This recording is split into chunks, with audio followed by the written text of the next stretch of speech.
학생 여러분 만나서 반갑습니다. 예, 고가의 나름대로의 비주얼 김상규입니다. 예, 날씨가 많이 덥죠, 그죠? 예, 그래도 어떡하겠니, 그죠? 여러분들이 닥친 일이니까 또 여러분들이 굳건하게 또 이겨내야 되지 않겠습니까, 그죠? 자, 오늘은 여러분들하고 제13강 세 번째 파트입니다. 바로 무조음액에 관한 이야기죠. 여러분들 교재 몇 페이지가 되겠습니까? 214페이지입니다. 됐나요? 자, 214페이지 다 펼쳤습니까? 예. 자, 그렇다면 일단은 먼저 우리 뭐 할까? 그래, 단락부터 한번 나눠봅시다. 그죠? 자, 갑니다. 음계 내에서 앞에다가 1이라고 쓰시고요. 다시 내려가서 쇤베르크 앞에다가 2. 다시 내려가서 음열주의 앞에다가 3. 다시 내려가서 1950년대 후반 앞에다가 4. 다시 내려가서 한편 음열주의 앞에다가 5. 됐습니까? 예. 지금 가만히 단락을 나누다 보니까, 이 지문은 뭐에 관한 지문이란가 알 수 있어요. 그래, 음악 지문이다. 즉, 예술 장르 가운데에서도 미술, 음악 여러 가지가 있겠지만, 그 중에 음악에 관한 지문이더라. 라는 이야기입니다. 그죠? 예. 그런데 이 앞에 있는 이 사람은 국문학의 전공이지, 음악이 전공이는 아니잖아요. 그죠? 물론 뭐 생김새적인 측면에서는 많이 음악가들하고 닮았다라고 이야기합니다. 그죠? 자, 무슨 얘기냐 하게 되면은, 여러분들이 모른다라고 해가지고 그것을 두려워할 필요는 없다라는 이야기입니다. 우리는 어떻게 접근한다고요? 그래, 국어 문제를 풀듯이 그렇게 접근해 가면 된다라는 겁니다. 됐습니까? 자, 준비하시고요. 자, 오른손은 펜 들고 그대로 한번 따라가 보겠습니다. 제일 첫 번째 날아갑니다. 자, 밑줄넘기 바랍니다. 음계 내에서 어떤 음이 선율이나 화성의 중심으로 작용하고 또 다른 음이 어떤 음에 대해서 종속적인 관계를 가지도록 작곡한 음악을 우리는 뭐라 그런다? 자, 네모 깡! 약쳐놓기 바랍니다. 그래, 조성음악이다 라고 이야기한다. 자, 그렇다 그러면 첫 번째 단락에서 뭐에 대한 설명을 하고 있다라는 거야? 그래, 다른 것이 아니라 조성음악이 무엇인지 됐습니까? 거기에 대한 정의를 내리고 있더라라는 거. 어떤 것에 대한 단어의 정의라든가 그에 대한 설명은 반드시 잡아달라고 이야기했었죠? 됐습니까? 예. 그래, 다시 말한다면은 어떤 음이 선율이나 화성의 중심으로 작용하고 다른 음이 어떤 음에 대해서 종속적인 관계를 가지도록 작곡한 음악, 그걸 우리는 조성음악이라고 이야기하더라. 됐니? 자, 그러면 다시 갑니다. 조성음악에서는 각 음을 어떤 음, 딸림음, 버금 딸림음의 관계에서 작용하게 하는 식으로 음들이 기능적으로 연결되고 종속되게 하더라. 그거는 뭐에 대한 설명을 하고 있는 거야? 그래, 1차적으로 정의를 내려놓고 아울러서 이 조성음악이 가지고 있는 무엇? 그래, 특성에 대해서 설명하고 있다. 이렇게 보시면 되겠네요. 그죠? 다른 것이 아니라 어떤 음, 딸림음, 버금 딸림음의 관계에서 작용하게 하는 식으로 음들이 서로 기능적으로 연결되고 종속되게 하는 것. 됐습니까? 예. 그래서 자, 조성음악의 경우 생소한 음악을 듣더라도 조성에 지배되는 음의 흐름에 따라서 우리는 음악을 이해하고 예측할 수가 있겠더라라는 것. 됐습니까? 예. 그러나 역점 나왔네요. 다시 세모 깡 약쳐놓고요. 밑줄 쫙 치고 들어갑니다. 한 옥타브 내의 12음을 어떤 중심음과도 관계를 맺지 않고 어떻게 한다고요? 작곡할 수 있다. 야, 재밌다. 무슨 얘기야? 12개의 음이 서로 관계를 맺지 아니하고도 뭐 할 수 있다는 거야? 작곡할 수 있다라고 이야기하네요. 됐습니까? 자, 그리고 우리는 이러한 음악을 뭐라고 얘기한다고요? 다시 네모 깡 약쳐놓기 바랍니다. 그래, 무조음악이라고 이야기하더라. 그러면은 결국은 이 조성음악과는 어떻게 된다고요? 상반된 음악을 우리는 뭐라고 이야기하겠더라? 그래, 무조음악이라고 이야기할 수 있겠더라라는 것. 됐습니까? 아무래도 여기에 조라는 것은 뭘 얘기하겠어? 조성음악을 이야기하는 것이겠죠? 그런 조성이 없는 음악을 우리는 뭐라 그런다? 그래, 무조음악이라고 이야기하더라라는 거. 됐니? 자, 그런데 이것은 쇤베르크 다시 또 깡쳐놓기 바랍니다. 체크. 발음 좋죠? 그죠? 예. 사람 이름 나왔으니까 체크해드리는 겁니다. 쇤베르크에 의해서 확립되었더라. 그러면 다시요. 이 무조음악은 누구에 의해서? 그래, 쇤베르크에 의해서 됐나요? 그래, 확립되었다. 이렇게 이야기할 수 있겠네. 됐니?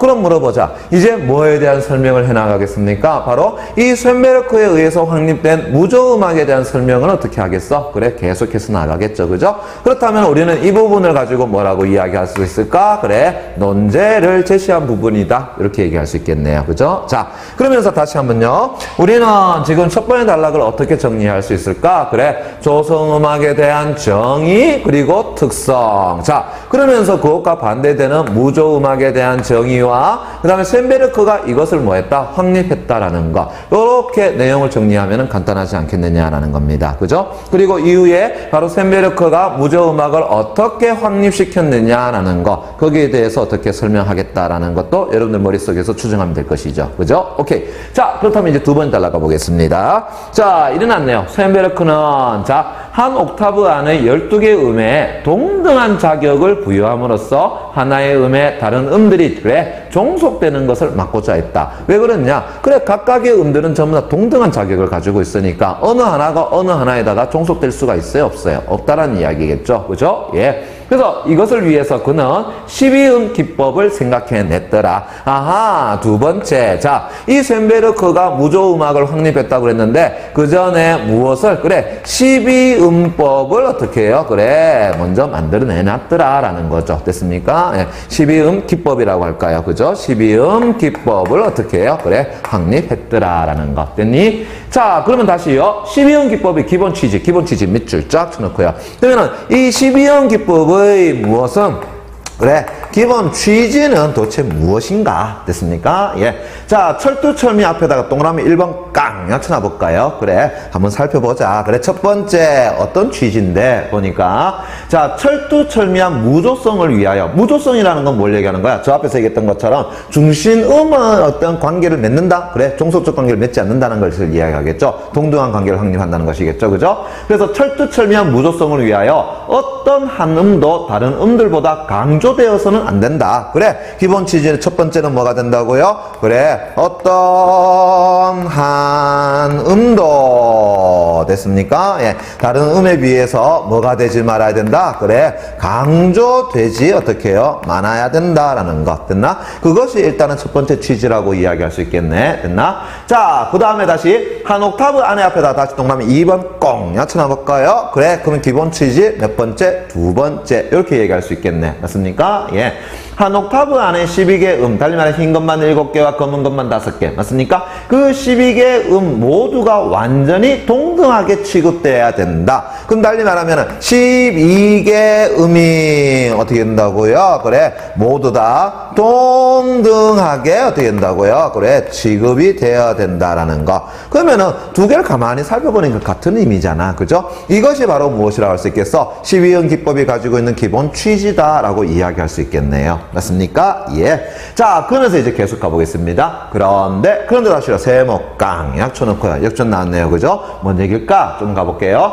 작곡을 하는 과정에서 의도적이 아닐지라도 특정 음이 어떻게 된다고요? 강조될 수 있기 때문에 이러한 개연성을 완벽하게 막기 위해서 달리 말하면은 앞에서 말했던 12음 기법의 기본 취지는 뭐라 그랬어요? 어떤 한 음도 강조되지 말아야 되고 또 12개의 음이 다 동등하게 취급돼야 된다 그랬잖아. 그런데 작곡을 하다 보게 되면 어느 하나의 것이 뭐 한다고요? 그래, 강조될 수 있지 않겠느냐. 그런데 이러한 개연성을 완전히 막기 위해서 뭘 끌어왔다고요? 그래, 음률주의라는 강제적 규칙을 만들게 된다. 음률주의 다시려 네모 깡 쳐놓기 바랍니다. 그러면 다시요. 자, 이러한 기본 취지를 살리기 위해서 어떠한 규칙을 가져왔다고? 그래,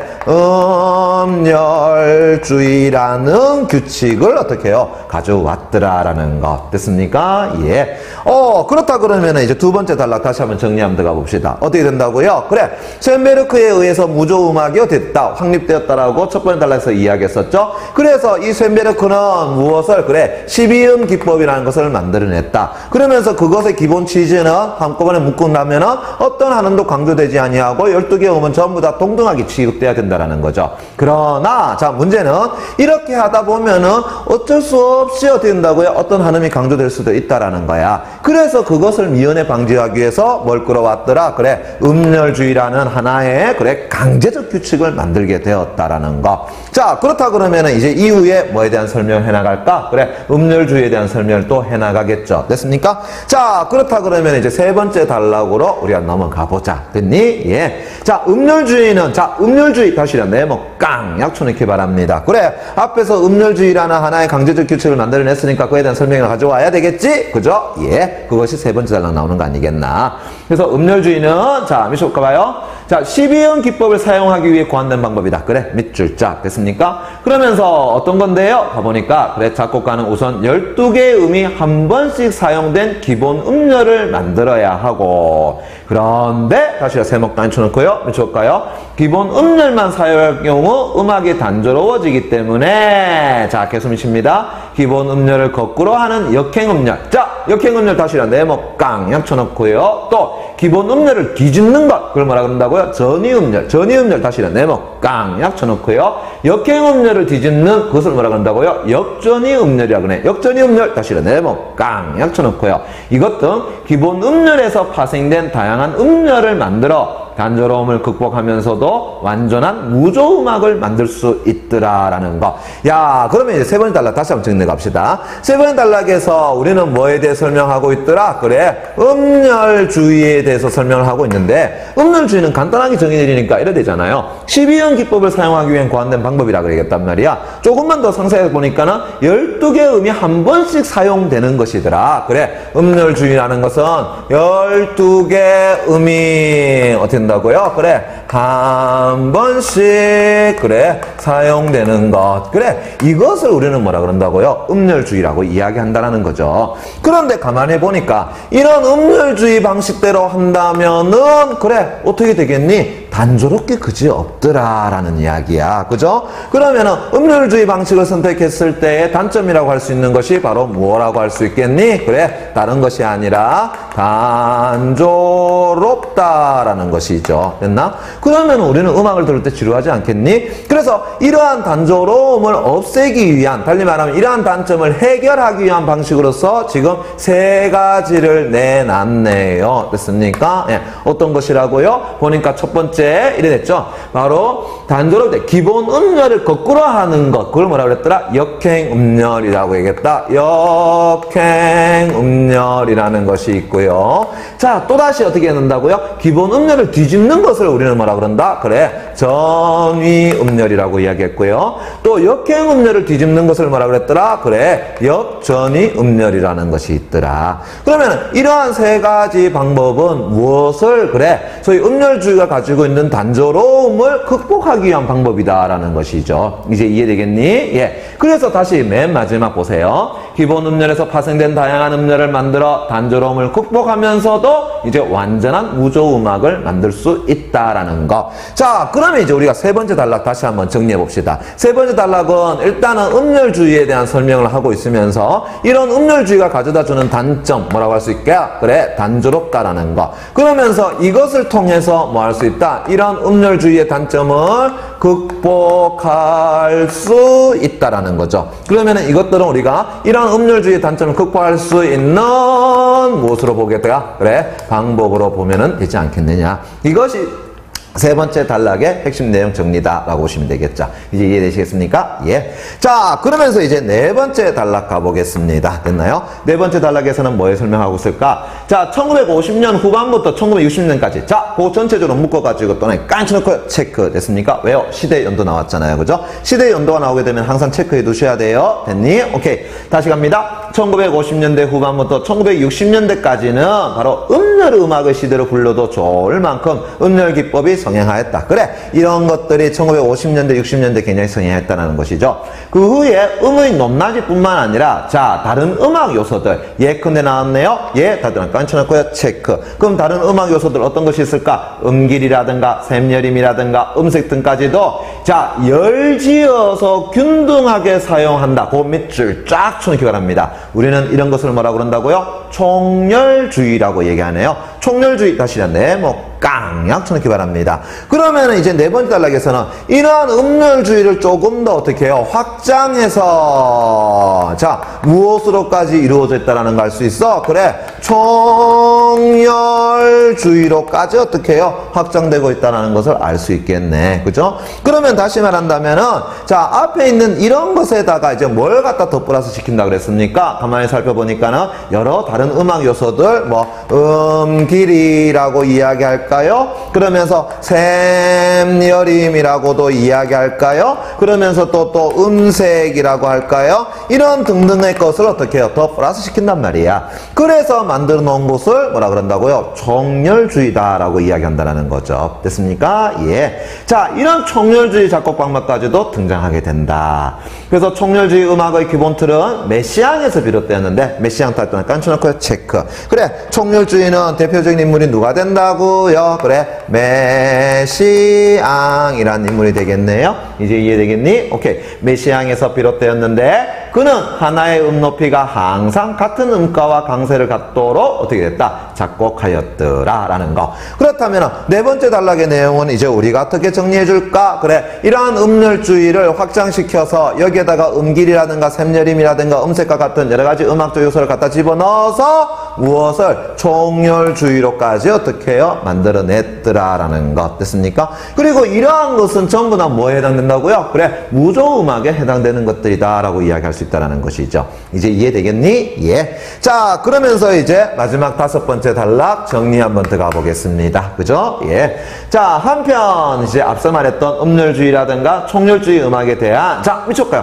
회의적인 시각을 가진 사람들, 밑줄 자. 이런 사람들은 복잡한 음향의 배우에 통제 수단으로 사용된 논리적 타당성. 자, 미쳐볼까요? 통제 수단으로 사용된 논리적 타당성. 그것이 바로 무엇일까? 음열주의, 그 다음 총열주의를 할 수 있겠죠? 그것은 음악을 들으면서 우리가 인식할 수 없다는 점을 뭐했다? 지적했더라라는 거. 그렇다면 다섯 번의 단락에서는 이렇게 이야기할 수 있겠네. 앞에서 얘기했던 이러한 음열주의와 총열주의에 대해서 어떻게 해요? 그래, 회의를 하는 사람들이 존재한다라는 것이죠. 이해되겠습니까? 예. 달리 말하면 이러한 회의적인 뭐라고요? 그래, 시각을 어떻게 해요? 드러내고 있더라라는 거. 그럼 달리 말한다면 음열주의라든가 아니면은 총열주의는 됐습니까? 예, 총열주의는 자, 본문에서 이야기한 것처럼 뭐라고 할 수 있겠어? 통제 수단으로 사용된 논리적 타당성이다. 하지만 이러한 것은 음악을 들으면서 우리는 인식할 수 있다 없다? 없다라는 것이죠. 됐습니까? 다시 갑니다.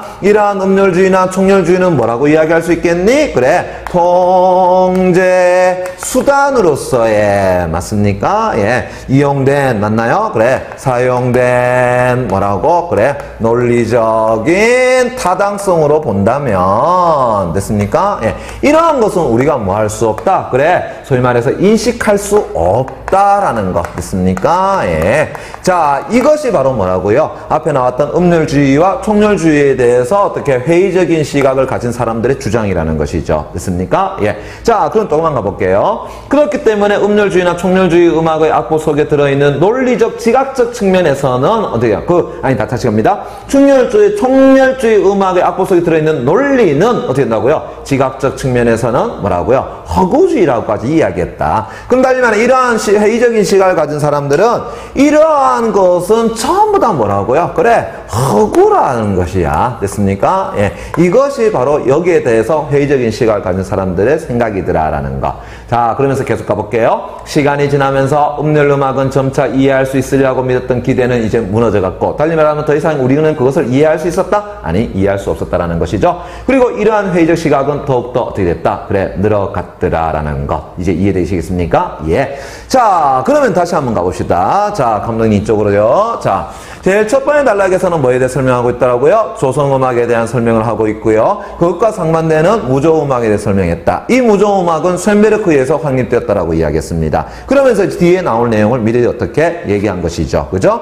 자, 그러면서 이제 쇤베르크는 12형 기법을 만들어내고 또 그것의 기본 취지는 어떤 한 음도 강조되지 않는, 달리 말하면 12개의 음이 다 동등하게 취급받는 것이었더라라는 거죠. 자, 이것이 달리 말하면 음열주의라는 강제적 규칙을 파생시켰다라는 것. 됐습니까? 그러면 이제 다시 음열주의라는 것은 뭐라 그랬습니까? 12개의 음이 한 번씩 사용하는 것이다. 그런데 그것은 어떠한 단점을 가져온다? 단조로움을 가져온다. 그래서 그것을 극복할 수 있는 방법으로서 역행음열, 전이음열, 그 다음에 역전이음열이라는 것을 만들어냈더라. 그죠?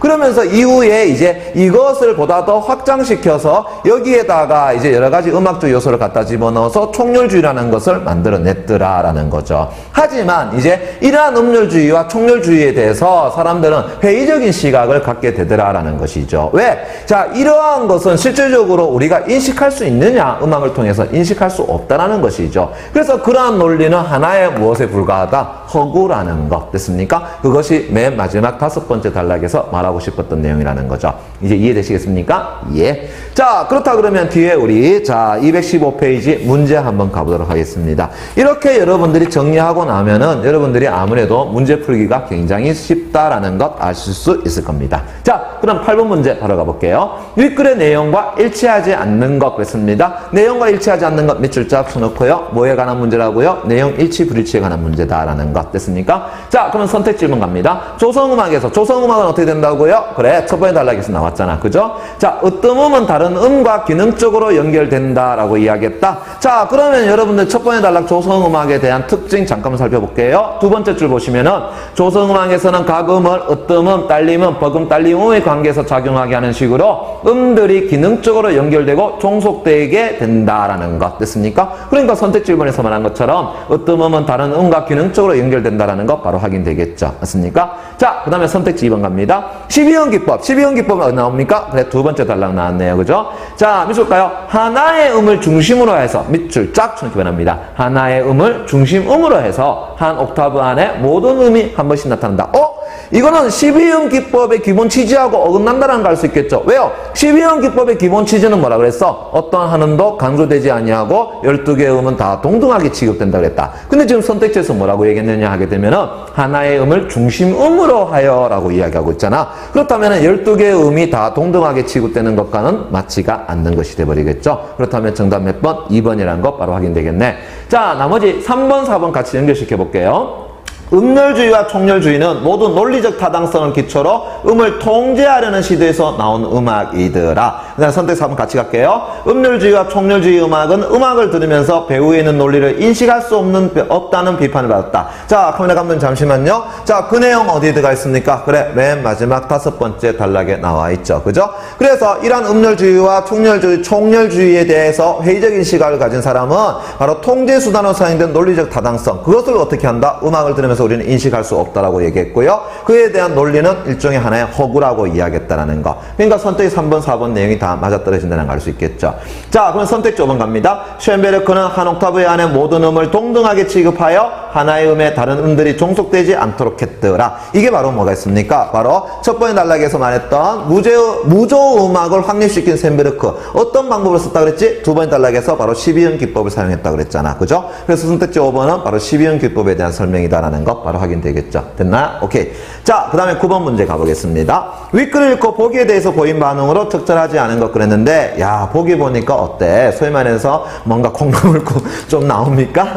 그런데 저 아까 얘기했다시피 저 음악 전공 아니죠. 생김새는 뭐 음악 전공자 비슷하지만 됐습니까? 자, 우리는 어떻게 풀어야 된다고요? 그래, 국어 문제 풀듯이 풀어야 된다. 그렇다면 그림 갖고 푸는 거 절대 아니라고 그랬습니다. 그러면 거기에서 여러분들이 집중해야 되는 부분은 어딜까요? 그래, 제일 밑에 보시니까 자, 별표 표시돼서 나오죠. 그죠? 자, 그 부분 먼저 가보겠습니다. 별표에 일어났네요. 가는, 자, 밑줄 볼까요? 으뜸은 도를 중심으로 선율이 진행되고 있는 반면 밑줄 쫙 쳐놓기 바랍니다. 그래, 나는 뭔지는 잘 모르겠습니다만 가는 밑에 설명에서 으뜸은 도를 중심으로 선율이 진행되고 있다라고 이야기하고 있고요. 됐습니까? 그렇다면 가는 바로 뭐라는 거 알 수 있어? 그래, 조성음악이라는 거 알 수 있잖아. 조성음악이라는 건 뭐라 그랬어요? 으뜸음을 정해놓고 그것을 중심으로 어떻게 해요? 다른 음들, 달리 말하면 그것을 종속되게 만드는 거라고 이야기했으니까. 그죠? 예. 자, 그 다음에 나는 또 밑쳐볼까요? 한 옥타브 내에 있는 모든 음이 어떻게 된다고요? 균등하게 사용되고 있다. 밑줄 쫙 쳐놓기 바랍니다. 그러면 한 옥타브 내에 모든 음이 다 균등하게 사용되고 있다는 것은 무엇을 이야기하는가? 그래, 12음 기법을 이야기하는 거네요. 왜? 12음, 12개의 음이 모두 다 동등하게 취급되어 있는 것은 12음 기법이라고 이야기했었잖아. 그죠? 그래, 이렇게 자꾸 들어가는 거야. 그러면 이제 9번 문제는 쉽게 되죠. 어떻게 되겠습니까? 바로 조성음악과 12음 기법. 또 12음 기법은 음열주의와 그 다음에 총열주의에 다 연결되는 거니까 이것과 조성음악 조성음악에 대한, 달리 말하면 조성음악과 무조음악에 대한 설명에 대해서 이야기하고 있다는 거죠. 됐습니까? 그러니까 우리는 국어 문제를 푸는 것이지 음악 문제를 푸는 건 아니라는 이야기입니다. 됐습니까? 예, 그럼 국어적으로 들어가는 거야. 그러면 선택지 한번 보세요. 가는, 그래, 어떤 도가 선율이나 화성을 중심으로 작용하는, 미쳤고요, 조성음악에 해당된다. 예, 바로 확인되겠죠. 그죠? 오케이. 그다음 두 번째, 쇤베르크는 12음이 동등하게 사용되지 않았기 때문에, 됐습니까? 가의 경우 어떤 한 음이 다른 음들보다 강조되고 있다고 보았겠군. 자, 다시 밀쳐넣기 바랍니다. 가의 경우에 어떤 한 음이 다른 음들보다 강조되고 있다고 보았다. 그게 바로 뭔데요? 조성음악이잖아. 그리고 가에서 뭐라고 해놨는데요? 도를 중심으로 선율이 진행되고 있다고 그랬으니까 아무래도 도가 강조되는 것 아니겠습니까? 그죠? 그런데 쇤베르크는 거기에 대해서 뭐 했다? 그래, 소위 비판적인 시각을 가지고 있으니까 선택지 2번처럼 얘기할 수 있는 것이 되겠죠. 됐습니까? 자, 선택지 3번 갑니다. 나에 사용된 음의 길이를 균등하게 보면, 자, 음의 길이 밑줄 쫙 쳐놓고요. 그것을 균등하게 보면 기본 음열의, 자, 미쳐볼까요? 기본 음열의 단조로움을 극복한 무조음악을 만들 수 있겠군 했는데, 잠깐만요. 자, 기본 음열의 단조로움을 극복한 무조음악을 만들 수 있다. 앞에서 얘기했던 것처럼 음열주의는 어떠한 단점을 가진다고 그랬습니까? 단조로움이라는 일종의 단점을 가진다고 그랬잖아. 근데 이것을 극복하는 방법으로는 역행음열이나 전이음열이나 역전이음열이라고 얘기했었죠. 그런데 지금 앞에서 어떻게 한다고 했어? 음의 길이를 균등하게 분배한다고 했단 말이야. 그러면은 여기에서 음의 길이를 균등하게 분배한다는 것이 있어 없었어요? 없었죠. 오히려 음의 길이는 어디에 해당된다? 그래, 바로 이러한 음열주의를 확장시킨 총열주의에 해당되는 것이잖아. 됐습니까? 예. 그렇다면 선택이 3번에 틀렸다는 걸 알 수 있겠죠? 음의 길이를 균등하게 분배해가지고 이런 기본 음열이 가지고 있는 단조로움을 해소시킨 것은 아니다라는 것. 됐습니까? 그래. 그럼 선택이 3번이 틀렸잖아요. 됐습니까? 예. 그 다음 4번 다시 갑니다. 나는 한 옥타브 안에 12개 음이 모두 한 번씩 사육단된 점에서 그래, 음열주의를 실현한 것이라고 볼 수 있겠더라. 좋습니다. 그 다음에 가와 달리 나는 조성에 지배되는 음의 흐름이 없기 때문에, 미쳤까요? 음악을 들으면서 다음 부분의 음악을 예측할 수 있다 없다? 없다. 왜 그러느냐 하게 되면은, 자, 첫 번째 단락에 여러분들 셋째 줄 잠시만 볼게요. 뭐라고 했냐 그러면 이렇습니다. 조성음악의 경우 생소한 음악을 듣더라도 조성에 지배되는 음의 흐름에 따라 음악을 이해하고 예측할 수 있다고 얘기했잖아. 하지만 이러한 조성음악과 상대되는 것이 뭐라고 했어요? 무조음악이니까 무조음악은 그것에 대해서 예측할 수 있다? 아니요. 예측할 수 없다라는 것이죠. 됐습니까? 오케이. 그렇다면 선택지 3번이 바로 답이 된다는 걸 알 수 있을 것 같고요. 자, 그 다음에 216페이지 10번 문제 가보겠습니다. 됐나요? 기억, 달리 말하면 네 번째 단락의 총열주의에 관한 것이죠. 그죠? 자, 총열주의에 대한 설명으로 적절한 거. 총열주의에 관한 것은 몇 번의 단락이 있더라? 네 번째 단락에서 나오고 있죠. 그죠? 그러면 네 번째 단락 내용을 다시금 선택지에다가 집중해서 보시면 되겠네. 자, 선택지 1번 갑니다. 조성음악과 무조음악을 절충한 방법이다. 이 총열주의는 조성음악을 어떻게 해요? 그 다음에 또 무조음악을 절충한 것이 아니라 앞에서 얘기했던 무조음악 가운데서 음열주의를 보다 더 확장적으로 본 것이 바로 뭐다? 총열주의라고 이야기할 수 있겠죠. 그죠? 그럼 선택지 좀 틀렸고요. 두 번째, 무조음악의 단조로움을 극복하기 위해 고안된 방법이다. 자, 무조음악, 특히 음열주의가 가지고 있는 단조로움을 극복하는 방법은 이 세 가지 방법이었었죠. 역행음열, 전이음열, 역전이음열이라는 것이었죠. 됐습니까? 예. 자, 세 번째, 음열주의의 방법을 다른 음악적 요소들에까지 확대 적용한 방법이다. 그렇죠. 이러한 음열주의의 방법을 다른 음악적 요소, 음길이, 샘열이, 음색을 어떻게 해요? 보다 더 넣어서, 맞습니까? 그 사용해서 어떻게 해요? 확장한 것이 무엇이라고 할 수 있겠어? 총열주의라고 할 수 있겠죠. 그럼 다음 몇 번이 된다? 3번이라는 것 바로 알 수 있겠죠. 뭐 잡고 들어가면 돼요? 총열주의가 가지고 있는 정의, 그 다음에 특징적 측면을 여러분들이 잡고 들어가면 되잖아. 됐습니까? 예. 그 다음에 선택 4번 잠깐 볼게요. 음열주의 음악의 논리가 지각적으로 인식되도록 하기 위해 고안된 방법. 이건 말도 안 되고. 다섯 번째, 특정 높낮이의 음이 강조될 개연성을 제도적으로 막기 위해서 고안된 방법이다. 그게 바로 뭐라 그랬습니까? 음열주의라고 이야기했었죠. 12음 극법에서는 이렇게 하지만, 달리 말하면 어떤 한 음도 강조되지 않고 12개 음을 동등하게 취급하지만 작곡을 하는 과정에서 어떠한 것이 강조될 수 있다고 그랬잖아요. 그래서 뭘 갖다 집어넣었어요? 집어넣는다 그랬습니까? 음률주의라는 강제적 규칙을 적용시킨다라고 이야기했잖아. 됐습니까? 그렇다면 선택지 5번은 바로 음률주의 방법을 만든 이유가 된다라는 거 알 수 있겠죠. 됐습니까? 예. 그렇다면 답은 3번 이래 되겠네요. 자, 11번 문제 갑니다. 다음 밑줄 친 단어 중에 A의 사전적 의미, 밑줄 쫙 쳐넣기 바랍니다. 거리가 먼 것은. 자, 근데 밑에 선택지 1, 2, 3, 4, 5번 가만히 보니까, 자, 사전적 의미를 잡고 있는 것을 뭐로 갖고 있어요? 금지, 억제, 제어, 관여, 차단이라는 말이 있네요. 맞습니까? 그러면은 이러한 의미를 어디에다 갖다 집어넣으면 될까? 그래, 본문 속에다 갖다 집어넣으면 되잖아. 됐습니까? 예. 그래서, 자, 다시 갑니다. 두 번째 달라. 이러한 개연성을 완벽하게 막기 위해. 그럼 막기라는 것을 빼고 난 다음에 뭘 집어넣을까? 금지, 억제, 제어, 관여, 차단이란 말 갖다 집어넣으면 된다. 그런데 이거 갖다 집어넣어 볼게요. 이러한 개연성을 완벽하게 관여하기 위해 하니까 좀 이상하잖아요. 됐습니까? 개연성을 관여한다는 말은 전혀 어울리지가 않죠. 그래서 정답 몇 번? 4번 이렇게 보시면 되겠네요. 그래서 뭐 11번 문제 같은 경우는 단어의 의미를 밑에 설명하고 있으니까 그것을 본문 속에 그대로 갖다 집어넣으면 해결되는 문제겠죠. 됐습니까? 예. 자, 학생 여러분 굉장히 수고 많으셨고요. 그리고 오늘 이 질문을 통해서 가만히 살펴보면은 그래, 음악이라고 해갖고 우리가 어려운 것이 아니더라. 그래서 국어적으로 그대로 여러분들이 풀어가시면 된다는 것이죠. 됐습니까?